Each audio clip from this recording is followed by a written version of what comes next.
As sete taças da ira de Deus. Apocalipse capítulo 15, versículo 1. Os sete franjeram. Vi no céu outro sinal grande e admirável. Sete anjos tendo os sétimo e último franjero, pois com este se consumou a cólera de Deus. Será terrível para aqueles que aceitaram a marca da besta e não aceitaram a verdade de Deus, inclusive os 10 mandamentos.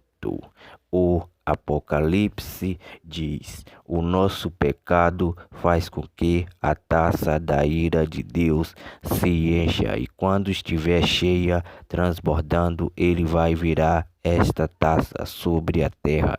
Então vão cair a sétima e última praga do Apocalipse. Quando a porta da graça estiver fechada, vai começar a cair as últimas 7 pragas do Apocalipse.